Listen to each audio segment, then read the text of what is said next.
At my grandson's birthday dinner, his father introduced me as the monster who tore the family apart. But the gift I brought with me held a secret that would expose the real truth. Before we continue, please subscribe to the channel and let us know where you're listening in the comments. I'd love to see how far this story has traveled. I'm glad you're here to listen. Follow my story to the very end. The cool evening air brushed against my skin as I stood on the brightly lit porch, my fingers nervously smoothing the lapels of my sport coat.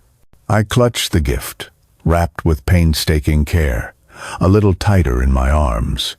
It had been 3 long months since I had last seen my grandson, and I'd spent what felt like an eternity selecting the absolutely perfect present for his milestone birthday. I drew in a steadying breath, the scent of freshly cut grass filling the air, before I pressed the doorbell, my old heart thumping with a mixture of eager anticipation and a familiar sense of dread. The heavy oak door swung inward, revealing Mark, my son-in-law, standing in the entryway. His smile was a thin, practiced line across his face, and his eyes held the same chilly distance they always did. "Walter, you're a bit early," he stated, the words less a greeting and more a soft indictment. I instinctively checked my wristwatch. Not even 15 minutes. I had simply hoped I could lend a hand with any last-minute preparations you might have. He moved aside with visible reluctance, granting me entry into the house that had once been a place of warmth and laughter, but now felt as unfamiliar as a stranger's home. The interior was a spectacle of celebration. Every surface draped in elaborate decorations. Bunches of silver and blue balloons bobbed against the ceiling. Streamers crisscrossed the high archways, and a massive, professionally printed banner declared, "Happy 18th birthday, Leo." This grand display of affluence was, I knew, entirely deliberate, a silent message that they had no need for the modest contributions I could offer. "Rebecca is out back getting the grill started," Mark mentioned, his attention already elsewhere as he fussed with an arrangement of appetizers on a gleaming slate platter. I gave a small nod and made my way to the designated gift table, which was already groaning under the weight of enormous, ostentatiously wrapped boxes and designer shopping bags. My own humble offering, wrapped in the faded comics section of a newspaper that Leo had adored as a little boy, looked utterly out of place amidst the glossy paper and shimmering ribbons. "Is there anything at all I can do to help?" I asked, my voice uncertain as I lingered awkwardly in my own daughter's kitchen. "Everything is perfectly under control," Mark answered with a curt finality. Defeated, I retreated to the formal living room, perching on the very edge of an immaculate sofa, feeling profoundly like an intruder. When had my daughter's home transformed into a place where my presence felt like a trespass? The answer was painfully obvious. It began the moment Mark decided I was some kind of threat. Within the hour, the house was alive with the cheerful hum of arriving guests, a mix of relatives, Leo's teenage friends, and neighbors whose faces I didn't recognize. I found a quiet corner to stand in, nursing a simple glass of water, observing as people exchanged warm hugs and boisterous greetings, their paths swerving around me with either a flicker of an awkward smile or a complete avoidance of eye contact. And then, through the crowd, I saw him. Leo, my grandson, taller and broader than I remembered from just a few months ago, his boyish features now settling into the handsome lines of a young man. A powerful wave of affection washed over me. In spite of everything, in spite of the chasm Mark had so skillfully engineered between us, I loved that boy with every fiber of my being. I took a step toward him, but a firm hand on my arm stopped me. It was Mark, his grip surprisingly strong. "Let's all find our seats for dinner," he announced to the room, his voice booming with forced cheerfulness as he steered me firmly toward the dining room. The long mahogany table was a picture of perfection, with polished silverware and crisp linen napkins, each place marked by an elegant name card. My assigned seat was at the farthest end, a deliberate island away from Leo and my daughter, Rebecca.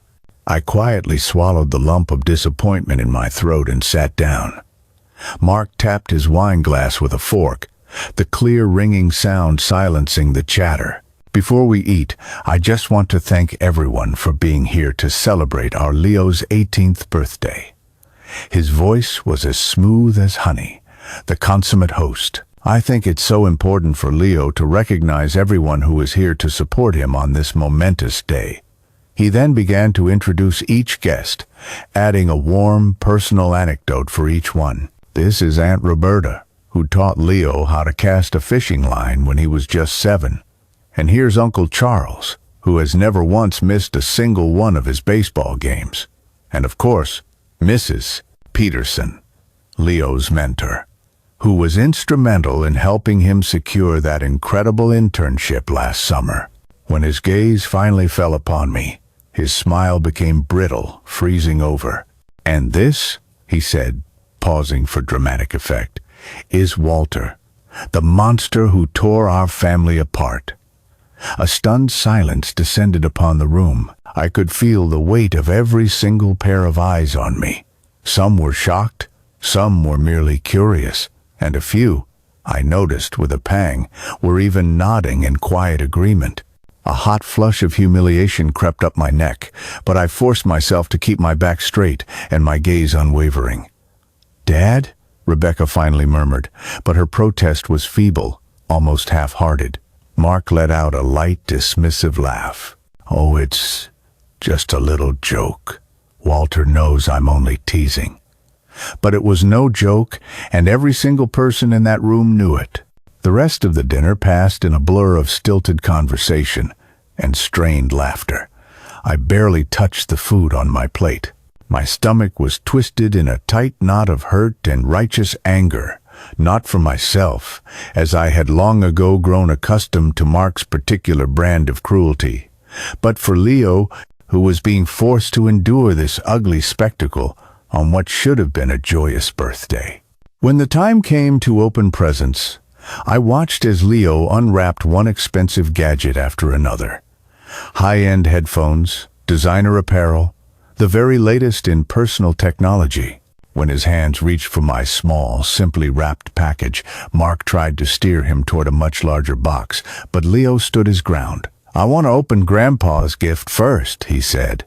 And those were the first words he had spoken that related to me all evening. He carefully peeled back the newspaper comics, a faint smile touching his lips as he recognized the old, cherished tradition. Inside was a weathered wooden box, intricately carved with our family name. "It's beautiful, Grandpa," he said, his voice filled with genuine appreciation. "It's more than just a box, Leo," I said softly. "It's our family's story, our real story. Inside are memories that have been deliberately kept in the shadows for far too long." Mark's eyes widened in alarm. "I'm quite sure nobody wants to sift through a pile of dusty old papers right this moment," he said, his voice sharp and quick. "Let's just move on to the next gift." But it was too late. Leo, his curiosity, piqued by the sudden spike of tension in the room, was already lifting the lid. His expression morphed as he peered inside, his initial confusion slowly giving way to intrigue. "What is all this stuff?" Before I had a chance to respond, Mark lunged forward and snatched the box from his hands. "This is neither the time nor the place," he hissed, his polished facade finally starting to crack. But the box was open, and with it, a truth I had guarded in silence for far too long was about to be revealed. The tension in the dining room became so thick you could almost feel it in the air. Leo's gaze darted between me and his father, his face a canvas of utter confusion. Before Mark could stow the box away, a single yellowed photograph slipped from its contents and drifted down to the table. "Is that Mom?" Leo asked, picking up the picture. It showed a much younger Rebecca, her face etched with worry, sitting at our old kitchen table with her head in her hands. In the background, just out of focus, was a stack of envelopes marked with ominous red stamps that read, "Final Notice." "It's nothing," Mark snapped, reaching for the photo, but Leo pulled it out of his grasp. "Rebecca," I said, addressing my daughter directly for the first time that evening, "don't you think it's finally time he knew the truth?" The color drained from Rebecca's face. She cast a nervous glance at Mark, then back to me. 30 years of suffocating silence stretched between us. 30 years of allowing others to paint me as the villain in our family's story. "We should really discuss this later," she muttered. But I was done waiting. I was done being the scapegoat. I was done protecting people who had shown me nothing but contempt for decades. "Leo," I said, turning my full attention to my grandson, "that box holds our family history. The real history, not the carefully edited version you've been told." The room grew even quieter as the remaining guests exchanged uneasy looks, realizing they were on the verge of witnessing something deeply private and raw. "Perhaps we should give the family some privacy," someone suggested, and a few people began to awkwardly push back their chairs. "No need," Mark declared, his voice strained but resolute. "This is just Walter, creating his usual drama. Let's continue with the gifts." But Leo's eyes were still glued to the photograph. "I want to know what this is about," he insisted. I took a deep, calming breath, my mind traveling back across the decades to that fateful night. "It was 1995, I began. "Your mother was 28, not much older than you are right now. She had recently launched her own business, and from the outside, things seemed to be going remarkably well. At least, that was the story she told everyone." Rebecca shifted uncomfortably in her chair. Mark's eyes, however, burned with a cold fury. "One night, she came to my house, the house where I raised her, where your grandmother and I had spent our entire married life. She was distraught, Leo. She could hardly form a sentence through her tears. The image is still so vivid in my mind. My strong, independent daughter, reduced to a shaking, terrified young woman again. She finally confessed that her business was collapsing, but the situation was far more dire than that. To keep it afloat, she had taken out high-interest loans from some very unsavory people. She was months behind on the payments, and they had started making threats." Leo's eyes were wide with disbelief. This was a far cry from the image of the successful, financially prudent mother he had known his whole life, the woman who constantly preached about fiscal responsibility and meticulous planning. "Your mother owed $175,000, I continued, an astronomical sum in those days, and she had absolutely no way to repay it. These weren't the kind of creditors who would simply file a lawsuit. They had made it clear there would be other, more severe consequences." "This is ancient history," Mark interjected, his voice brittle, "and highly exaggerated." I ignored him completely. I was a widower, Leo. Your grandmother had been gone for 5 years at that point. I was getting by on her pension and my small salary as a school administrator. I didn't have that kind of money sitting in a bank account. Rebecca stared down at her plate, refusing to meet anyone's gaze. But I did have one major asset, our family home. It had been fully paid off for years, and the neighborhood had become quite sought after. At the time, it was worth around $230,000. I paused, the sharp pain of what I did next still feeling fresh, even after all this time. I sold my home, Leo. The only home I had ever owned. The place where your mother grew up, the repository of all our family memories. I gave Rebecca the money to pay off those dangerous loans, with enough left over for her to start again, properly this time, with legitimate business loans. A few quiet gasps came from the guests who had chosen to remain. "Is that what happened?" Leo asked, turning to his mother. "Grandpa sold his house to save you?" Rebecca gave a barely perceptible nod. "Where did you live after that, Grandpa?" Leo asked, his attention returning to me. "I rented a small apartment," I told him. "It was all I could manage after giving most of the money to your mother. I had always envisioned living out the rest of my days in that house." I gave a small shrug. "But family comes first." "And did Mom pay you back once her business became successful?" Leo's question hung in the charged air like an accusation. The profound silence that followed was a sufficient answer. "It wasn't that simple," Rebecca finally said, her voice tight. "The business struggled for years after that. By the time we were finally stable, we had the expenses of raising you, the mortgage on this house." "But you told me you built your business from the ground up," Leo said, his features clouded with confusion and deep disappointment. "You always said Grandpa never supported your ambitions, that he tried to hold you back." "Because that's the story she began to tell herself," I said softly. "It's far easier than living with the crushing guilt of knowing the sacrifice I made." Mark shot to his feet, his chair scraping loudly against the polished hardwood floor. "This is precisely why we keep you at a distance, Walter. You twist every situation to make yourself the martyr.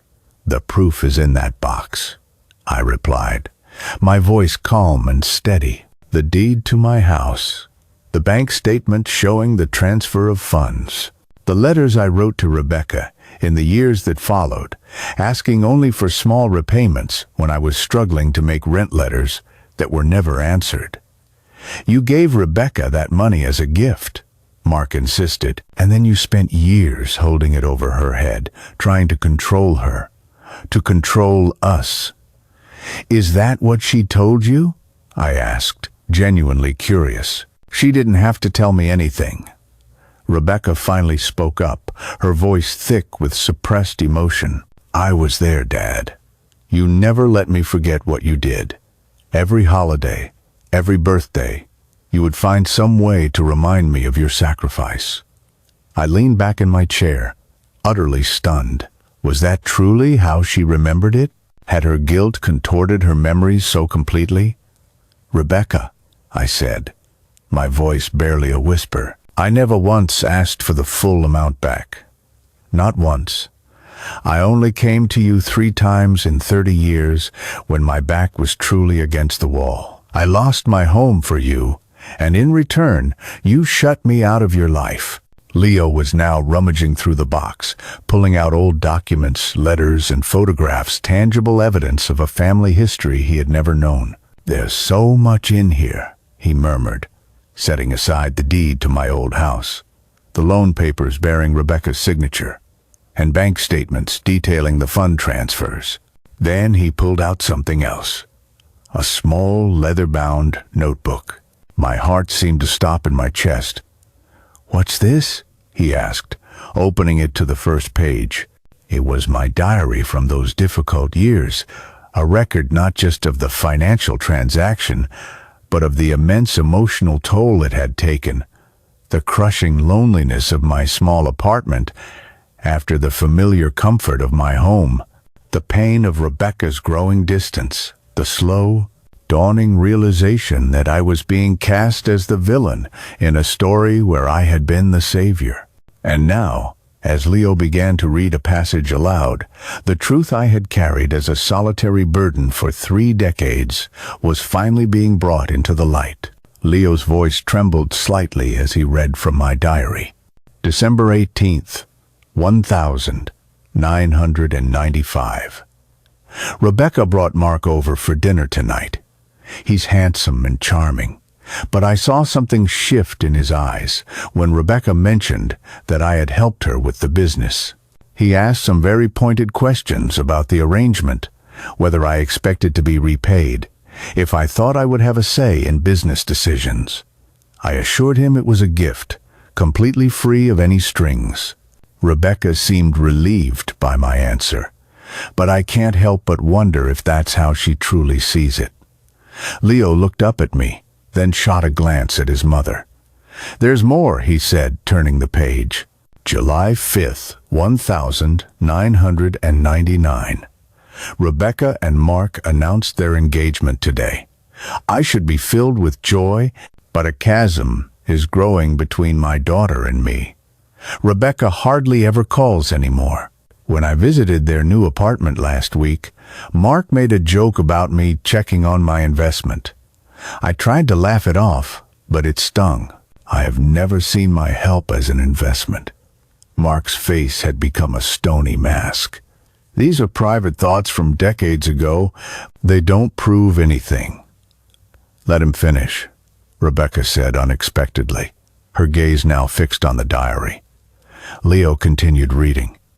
November 30th, 1996. Rebecca and Mark's wedding day. The ceremony was lovely, but I felt like a complete outsider. At the reception, I was seated at a table far from the main family table. When I asked Rebecca about it, she seemed flustered and embarrassed. Mark explained that it was just an oversight by the wedding planner, but I had seen the seating chart in his own handwriting earlier that week. Several of the remaining guests began to shift uncomfortably. This was becoming far more intimate and intense than a typical birthday dinner. "Should we?" one of Mark's friends started to say, gesturing toward the door. "Stay," Mark commanded. A tight, artificial smile plastered on his face. "I want everyone to be a witness to this performance." Leo ignored him, his fingers flipping through more pages. September 15th, 1999. Rebecca and Mark are expecting a baby. I'm going to be a grandfather. I tried to share the wonderful news with my neighbor Henry, but then I realized I don't have a single photograph of Rebecca and Mark in my apartment. They never send any. I called to ask for a copy of their most recent portrait, but Mark said they were far too busy to look for one. I remembered that day with painful clarity, the confusing mix of elation at the news and the sharp sting of their continued rejection. I had knitted a baby blanket that they never even acknowledged receiving. February 12th, 2000. Leo was born today. I rushed to the hospital as soon as I heard, but I was told only immediate family was allowed in the maternity ward. I am immediate family. I am the grandfather. I sat in that sterile waiting room for 6 hours before a kind nurse took pity on me and snuck me in for 5 minutes. Leo is absolutely perfect. Rebecca seemed genuinely happy to see me for a moment, but Mark was cold, asking if I could come back another day when Rebecca was feeling more up to visitors. I never received another invitation to visit. Leo looked up from the diary, his eyes wide and glistening. "They kept you from seeing me when I was born?" Neither Rebecca nor Mark offered a reply. April 30th, 2005. Leo's 5th birthday party. I wasn't invited, but I dropped off a gift for him anyway. A handmade wooden train set that had once belonged to Rebecca. Mark answered the door and told me they were just about to leave for a family vacation. I could clearly see party decorations in the hallway behind him. Rebecca never came to the door. The diary entries went on and on, each one a small, painful testament to another slight, another exclusion, another calculated moment when Mark had deliberately created more distance between me and my family. The entries chronicled how he had methodically convinced Rebecca that my past generosity was a tool for control, and how he had whispered to Leo as he grew up that I was unstable, bitter, and manipulative. "I don't understand," Leo said, looking at his parents. "All these years you told me Grandpa was the one who pulled away, that he was resentful and difficult." "He was," Mark insisted. "He's showing you carefully selected entries to paint himself as the victim." "Then explain this," Leo challenged, pulling out a thick stack of cards from the box. Birthday cards, Christmas cards, and handwritten notes, all from me to him, spanning nearly 2 decades. I've never seen a single one of these before. We were protecting you, Mark replied defensively. He was always trying to buy your affection, to make us look like the bad guys. Buying his affection? I finally spoke up, my voice heavy with irony. With what exactly? Handmade gifts? Greeting cards? The meager pension I lived on after giving everything I had to save your mother's business? Rebecca's face had grown more and more troubled as Leo read from the diary.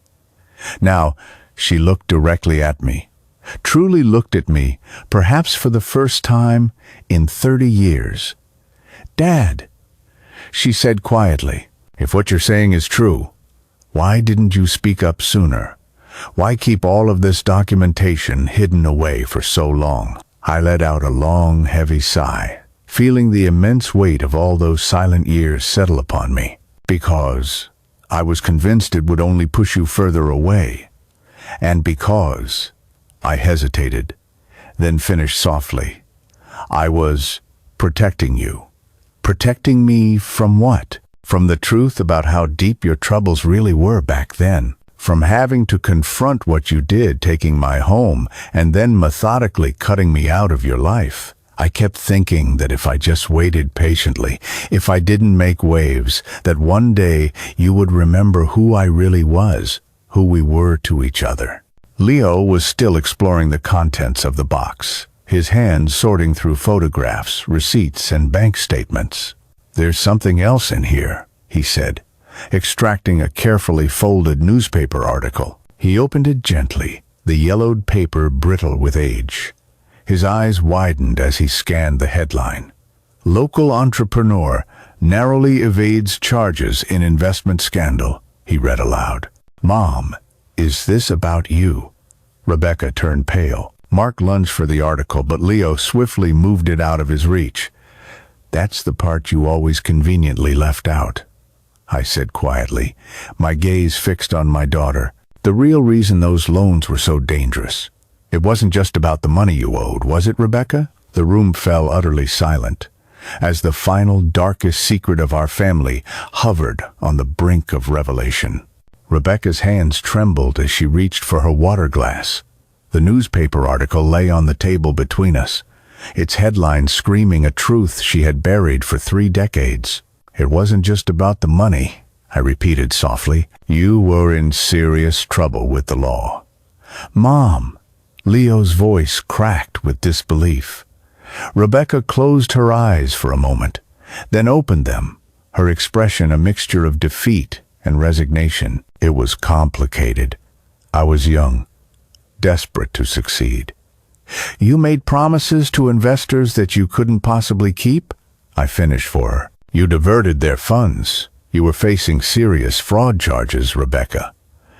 "I never intended to defraud anyone," she protested weakly. "The market took a downturn. Investments soured. I was just trying to keep everything afloat until things improved. The district attorney's office didn't see it that way," I reminded her. "They were building a strong case against you." Leo scanned the article again, his face growing more troubled by the second. "It says here that the charges were abruptly dropped due to lack of sufficient evidence and administrative issues with the case." He looked up at me sharply. "What really happened?" The silence that followed stretched on, a vast chasm between us. Mark's expression was no longer hostile. It had been replaced by something that looked a lot like fear. "Tell him," I urged Rebecca. "Tell him why those charges vanished into thin air." Rebecca swallowed hard. "Dad used his connections." "Connections?" Leo repeated, looking confused. "My sister, your great-aunt Wilhelmina." I explained. She was a respected judge, not in the jurisdiction that was handling Rebecca's case, but she knew people. I begged her to help, to find some way to make it all go away. "You did that?" Leo asked me. I nodded. Wilhelmina called in favors she had accumulated over a lifetime. Evidence was misplaced. Paperwork was mishandled. The case against your mother fell apart. That's illegal, Leo whispered. Yes, I admitted. And Wilhelmina risked her entire career to do it. She passed away 2 years later, and we never spoke of it again. You did all of that, sold your house, compromised your own sister's ethics, all to save Mom? Leo's voice was a mixture of awe and horror. She was my daughter, I said simply. I would have done anything for her. Rebecca's face finally crumpled. 30 years of denial, of self-deception, of believing her own revised version of history. It all collapsed under the sheer weight of the evidence laid out before her. I convinced myself that you helped because you wanted to control me, she said, her voice hoarse, that your money came with strings attached. The only string was that I wanted to remain a part of your life, I replied, to know my daughter, to know my grandson. Mark stood up abruptly, his chair scraping against the floor again. This is ancient history. What is the point of dredging all this up now, on Leo's birthday of all days? Because it's time for the truth, I said, meeting his gaze without flinching. For 18 years you have painted me as the villain in Leo's life. You have twisted Rebecca's memories until even she believed your version of events. Everything I did was for my family, Mark insisted, but his voice lacked its usual conviction. No, Leo said, his voice firm, surprising us all. Everything Grandpa did was for his family. What you did was build a wall to keep him out. He turned to me, his eyes shining with unshed tears. Why didn't you fight harder, Grandpa? Why did you just let them push you away? It was the question that had haunted my own quiet moments for years. Why had I accepted my exile with such passivity? Why had I allowed them to rewrite our shared history? I thought it was temporary, I admitted, my voice heavy with regret. I kept believing that Rebecca would eventually remember the truth on her own, that she would see through the manipulation, and I was afraid that if I pushed too hard, I would lose even the fragile, tenuous connection I still had. And you thought giving him this box now would change things? Mark asked, his tone sharp, but less certain than before. I thought Leo deserved to know his family's real history before he goes out to make his own way in the world, I said. He's 18 now, a man old enough to hear the truth and make his own judgments. There's something else in here, Leo said suddenly, his focus returning to the box. He pulled out a small velvet pouch. What's this? I managed a faint smile. Open it. Leo loosened the drawstring and tipped the contents into his palm. A set of keys fell out, along with a folded document. Keys? He asked, puzzled. To my apartment, I explained, and the deed to it. Leo unfolded the document, his eyes widening as he read. You're giving me your apartment? But where will you live? I'm not giving it to you to live in, I clarified. It's an investment property now. I bought it 10 years ago when the building was converted to condos. It's in a good, up-and-coming neighborhood. Property values are rising steadily. I've been renting it out and saving every penny of the income. I reached back into the box and retrieved a bank statement, handing it to Leo. This is the account where I've been depositing all the rental income. It's in your name, a trust that matures today on your 18th birthday. Leo stared at the final balance, his jaw slack. Grandpa, this is over $100,000. Mark made a strangled, choking sound. Rebecca sat perfectly still, her expression unreadable. How? Rebecca finally managed to ask. How did you afford to buy the apartment to save this much? I worked 3 jobs after I retired from the school district, I said simply. Night shifts at the hospital doing administrative work, weekend receptionist at a local salon, plus my pension. I lived very simply. I saved everything I could. For Leo? Rebecca asked. For my family, I corrected her gently. I never stopped believing we were a family, Rebecca. Even when you completely shut me out. Leo was still staring at the bank statement in disbelief. All these years, while Mom and Dad were telling me you were bitter and selfish, you were working multiple jobs just to save money for me. I nodded. I couldn't be present in your life the way I so desperately wanted to be. They wouldn't allow it, but I could do my part to make sure you had a solid foundation for your future. We would have provided for him, Mark snapped, though there was a new defensive edge to his voice. I'm sure you would have, I agreed calmly, but this isn't about providing. This is about love. It's about the sacrifices we willingly make for the people who truly matter to us. Leo carefully placed the bank statement and the keys back into the wooden box, then did something that stunned everyone in the room. He picked up the box, stood, and walked to the far end of the table to sit in the empty chair beside me. I want to hear more, he said quietly. I want to know everything. Rebecca watched this physical shift of allegiance with a stricken expression on her face. Leo, she began, you don't understand how complicated all of this island. I understand perfectly, Leo interrupted, his voice steady. Grandpa sacrificed everything for you, and in return you let him be pushed out of our lives. You let me believe he was someone he wasn't. The silence that followed was deafening. The few remaining guests looked desperately uncomfortable, witnessing the sudden implosion of a family myth that had been carefully maintained for decades. Then, Rebecca did something I never would have expected. She stood up, walked the length of the table, and took the empty seat on my other side. You're right, she said to Leo. And I need to hear the truth too. All of it. Mark remained at the head of the table, completely alone, his carefully constructed world crumbling before his very eyes. Rebecca, he began, a clear warning in his tone.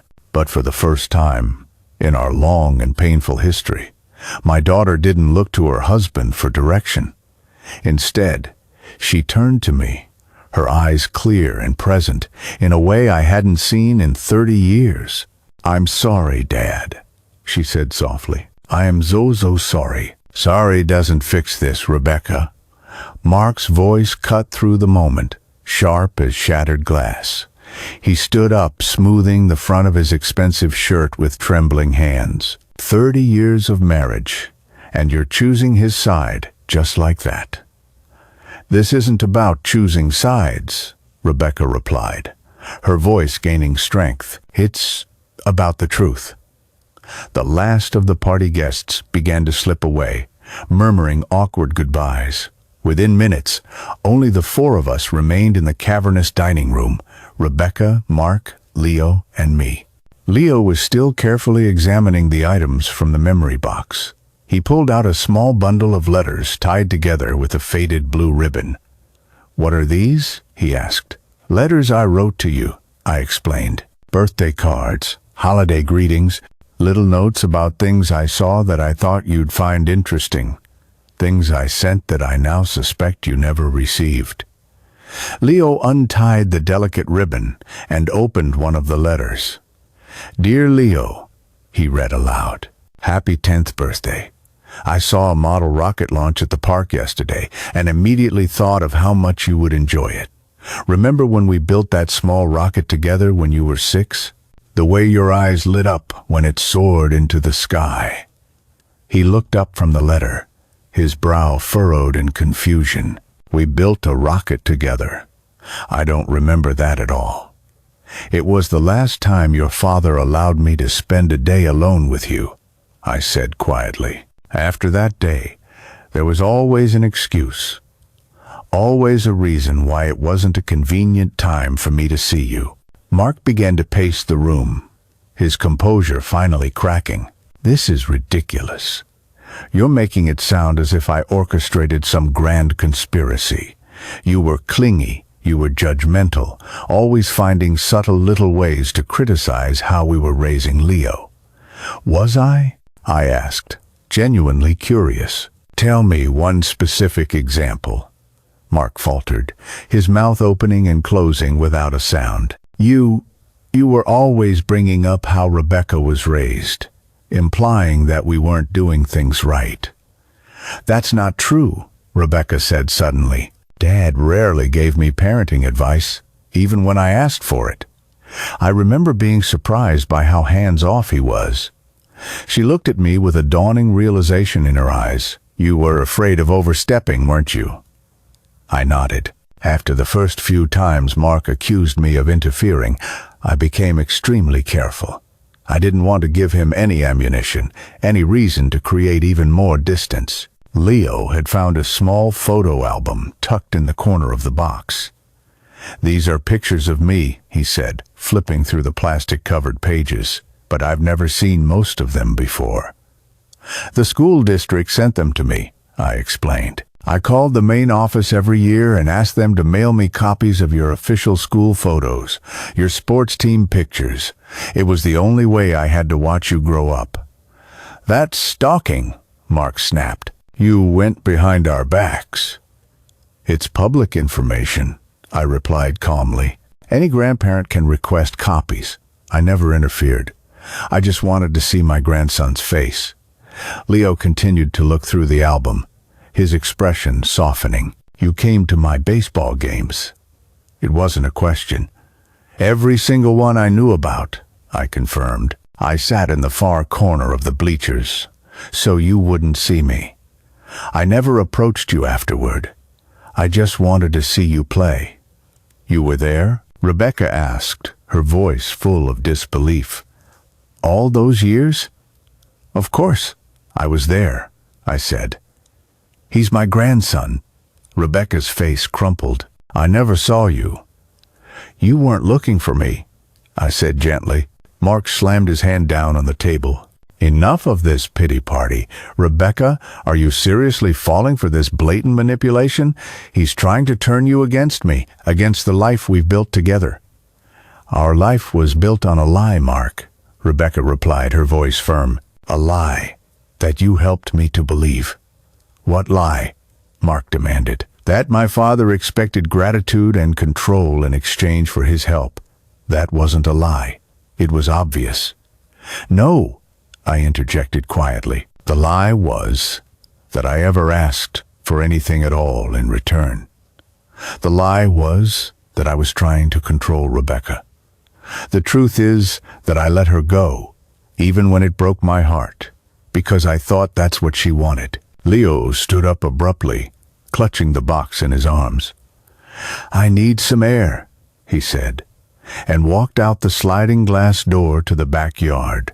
After a moment of hesitation, Rebecca followed him, leaving me alone in the dining room with Mark. The silence between us was stretched taut and dangerous.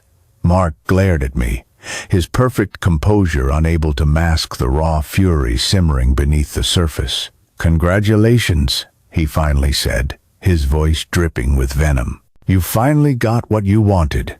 You've turned them against me. That was never my intention, I replied wearily. I only wanted the truth to be known. The truth? He scoffed. Your version of it. No, Mark. The documented truth. The provable truth. I gestured toward the doorway where Rebecca and Leo had disappeared. They're not stupid. They can see the evidence for themselves. He crossed his arms over his chest, a defensive posture I had seen countless times over the years. Why now? After all these years, why did you decide to do this now? I considered his question carefully before answering. Because I'm getting older. Because secrets and lies are heavy burdens to carry through life. And because Leo deserves to know his family's true history before he makes his own way in the world. You've destroyed everything, he whispered. But I could hear something different in his voice now, not just anger, but a deep-seated fear. I haven't destroyed anything that was real, I replied. Through the large window, I could see Rebecca and Leo in the backyard, their heads bent close together in an intense conversation. 30 years of a carefully constructed narrative were unraveling in a single evening, and Mark knew it. "She'll never forgive you for this," I said softly. "Not because you kept me away from her, she was complicit in that, but because you made her complicit in erasing the father who sacrificed everything for her." Mark's meticulously maintained facade finally cracked. Tears spilled down his cheeks, smudging his perfect, confident image. "You don't understand," he said, his voice breaking. "I was protecting her." "From what?" "From the shame. From knowing what she'd done, taking your home, the legal trouble, all of it. I saw how the guilt was eating her alive. I helped her rewrite the story so that she could live with herself. For the very first time, I saw a flicker of something resembling genuine emotion from him. A desperate, albeit misguided, love for my daughter. And for that to happen, you had to make me the villain?" I asked. He wiped at his tears, leaving dark streaks across his cheeks. "It was easier that way. Cleaner." "For whom?" He had no answer to that. Through the window, I watched Rebecca embrace Leo. Both of them were wiping tears from their faces. Then they turned and started walking back toward the house, their expressions set with a new resolve. The door opened, and they walked back inside. The confrontation I had skillfully avoided for 30 years was finally, inevitably, here. Rebecca and Leo stood in the doorway, their faces showing the raw aftermath of tears, but also a newfound determination. The dining room felt charged, heavy with the weight of 3 decades of silence that had finally been shattered. "I've been an idiot," Rebecca said simply, looking directly at me. "A coward." "Rebecca, don't," Mark began, but she silenced him with a single look. "No more, Mark. No more excuses. No more lies." She turned back to me. "Dad, I don't even know where to begin." I reached for her hand across the table. "You just did." Leo pulled up a chair and sat between us. "Mom told me everything," he said. "How after you helped her, she couldn't face what she'd done, taking your home, letting you struggle while she built her business. How it was easier to believe you were controlling than to acknowledge she had abandoned you." Rebecca nodded, her expression pained. "And Mark, he didn't create the distance between us, Dad. He encouraged it, yes, but the weakness was in me. I wanted to believe his version of events because it absolved me of my guilt." Mark remained standing, wrapping his arms around himself as if for protection. "You're making it sound so calculated." "I was trying to protect our family." "By erasing mine?" I asked softly. The question hung in the air, unanswerable. Leo reached into the box and pulled out a small, worn teddy bear. "What's this?" A small smile touched my lips. "Your mother's." She called him Mr. Beans because of the dried beans inside that made a soft, rattling sound. She wouldn't sleep a single night without him until she was nearly 10. Rebecca reached for the stuffed animal, her fingers trembling slightly. "I thought he was lost in a move years ago. You kept him all these years." "Of course I did. I've kept everything that ever mattered, even your memories of me after what I did." "Especially those," I assured her. "You are my daughter, Rebecca. Nothing can ever change that. Not distance, not misunderstandings, not even 30 years of silence." Mark made a small choke sound. For the first time I looked at him, really looked at him, and saw not just my longtime adversary, but a man terrified of losing everything he had built. "Mark," I said carefully, "I didn't come here today to destroy your family." "Then why?" he asked, his voice barely above a whisper. "To reclaim my place in it," I replied, "not to take yours." Rebecca stood up and moved to her husband's side. "This doesn't have to be a competition, Mark," she said. "My father isn't a threat to you. He never was." "You don't understand," Mark said, his composure cracking again. "If he's right, if I've been wrong all these years, what does that make me?" "Human," I suggested. "Flawed, like all of us." Leo had been quiet, absorbing everything. Now he spoke, his voice steady and wise beyond his years.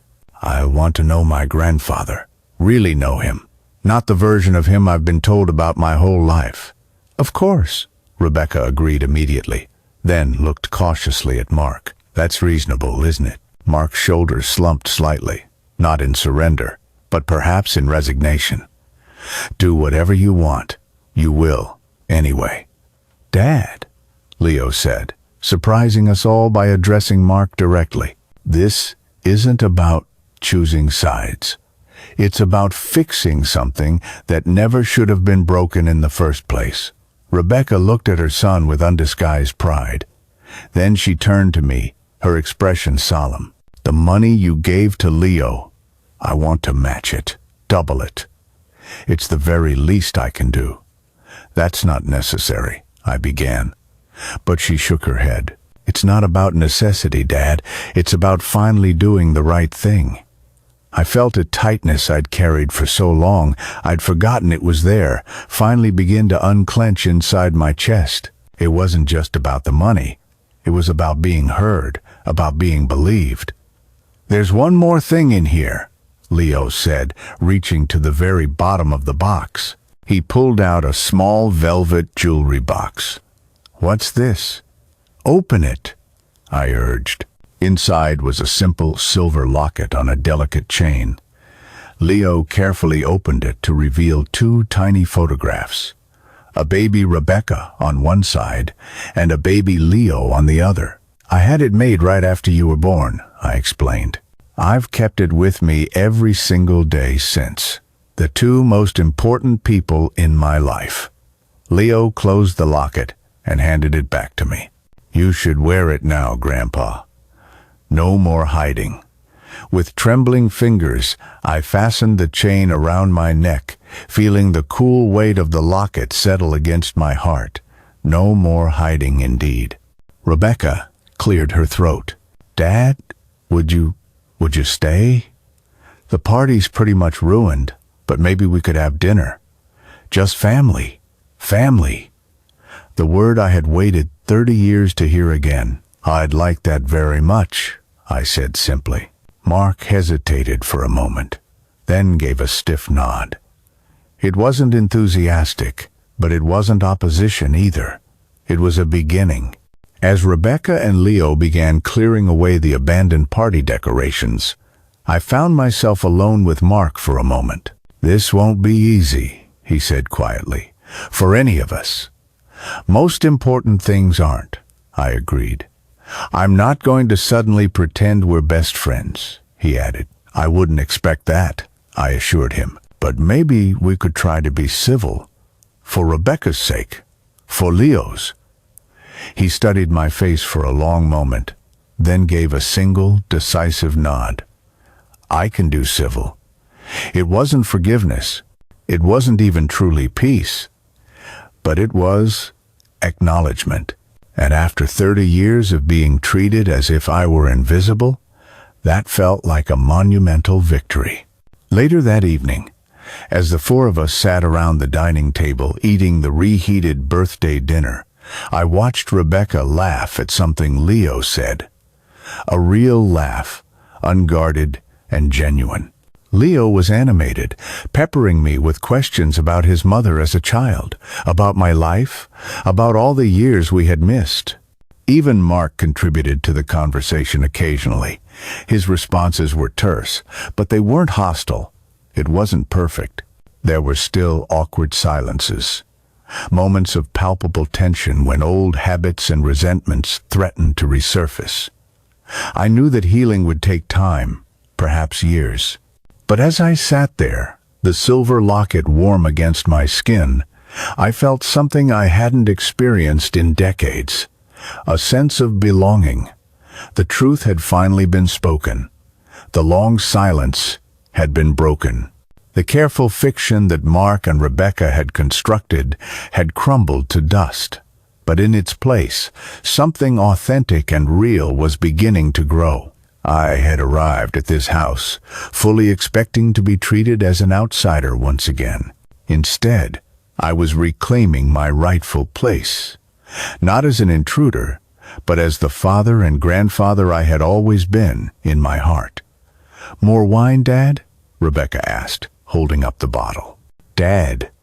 Not Walter, not Leo's grandfather. Dad." I smiled and held out my glass. "Yes, please." Freedom, I realized in that moment, wasn't about escaping the past. It was about bringing it into the light, where its power to cause harm could finally fade away. The memory box had served its purpose. Now, it was time to start making new memories together. If you like this story, please like this video, subscribe to the channel, and share your impressions of this story in the comments. To listen to the next story, click on the box on the left. Thank you for watching.